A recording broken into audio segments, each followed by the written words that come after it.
Hi, I'm Daniel from the security team of Baidu Research. Today I'm going to talk about our SpecuSym paper. It is a joint work with my colleagues from Baidu and our collaborators from like Yueqi from Penn State, Mengwu from Anti-Financial, and Zichang from Nanjing University. So cache is a high-speed storage between a CPU and the main memory. Here, if we ask a CPU to read a variable, it will first query the cache. If the data is already in cache, the read operation will be very fast. If the data is not in cache, the query will go to the main memory to get your data, which is much slower, and such cache timing difference may leak sensitive information. So this figure shows a simple program which has low timing leaks, and it takes k as a sensitive input. On the right side is the control flow of this program. The program body has a while loop, a if-else branch, and a memory load instruction at the end.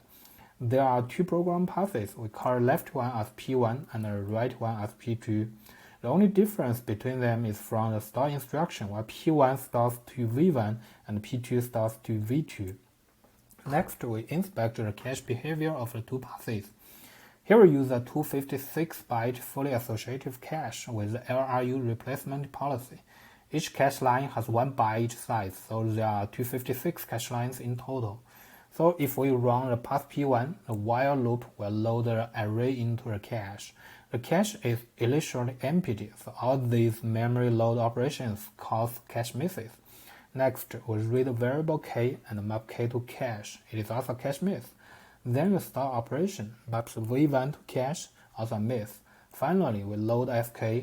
At this point, array is and variable k are already in a cache, so reading sk must be a cache hit.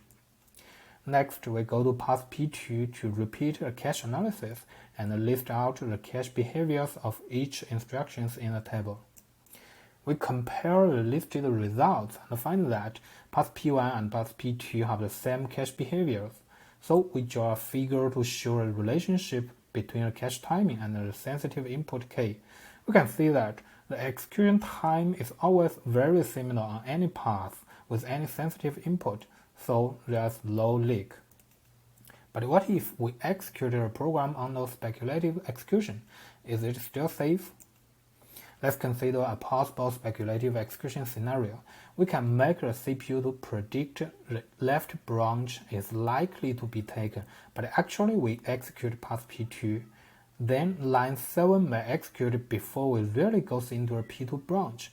Because of the speculative execution, we use the red dotted line to show this flow. So if such speculation happens, how about the cache behavior? Again, the while loop maps array S into cache. Next, we speculatively execute line 7, which maps V1 to cache. It is a miss. Then we go to the else branch, which reads k and then store V2. Now V2 will replace the S0 from cache because S0 is in the least recently used cache line. Finally, we reach load sk. However, its cache behavior might be miss or hit because S0 is no longer in cache. So if k equals 0, sk is a cache miss, otherwise it is a hit. Again, we can measure the timing and draw a figure. We can conclude that if the execution consumes obviously longer time, then k must be 0, because this unique situation only appears if analyzed speculation happens and k equals 0. So there is a new leak due to speculative execution. And in this project, our key insight is that a timing leak-free program may still leak sensitive timing information when running under speculative execution due to memory visits in the speculative flows. From the example, we find that there are 3 challenges to identify such a leak: the harmful speculative flow, and the cache state, and the specific input value.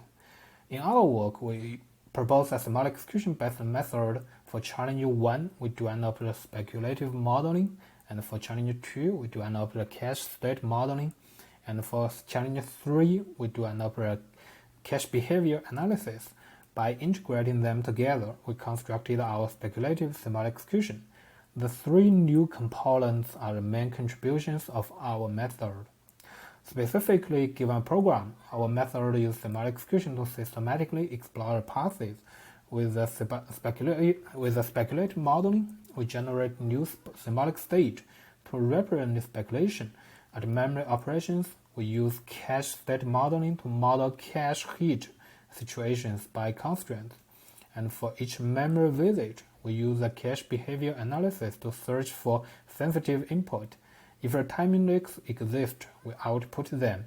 Otherwise, we continue symbolic execution until all program states are explored. We constructed the experiments from a set of real-world programs and a spectral V1 code. In total, we collected 15 programs from 7 public repositories. These programs are typically not large, but they are very computation intensive. And we used 3 different set associative cache settings and focus on 2 timing leak types. In total, we found that 9 programs are leakage-free on all 3 cache settings, and 6 programs expose leaks on at least 1 cache. Also, 43 of the detected leaks are divergent leaks, and the rest 57 leaks are opposite leaks. We also compared SpecuSym with a state-of-the-art abstract interpretation-based method. Experiments show that they have consistent results in 8 benchmarks, and SpecuSym identified 2 false positives from that method. Moreover, SpecuSym also provides detailed leak locations and speculative flows for diagnosis. We also developed several optimizations in SpecuSym.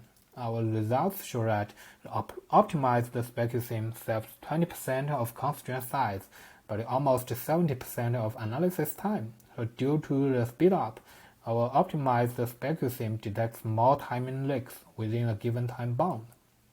Finally, we come to our conclusion. We proposed a new symbolic execution-based method to detect cache time leaks due to speculative execution. SpecuSym has 3 new components for analysis, and for future work, we need more efforts to exploit the timing leaks in practice. And thank you for listening, and our team is hiring. If you are interested, please send me email to sjguo@baidu.com.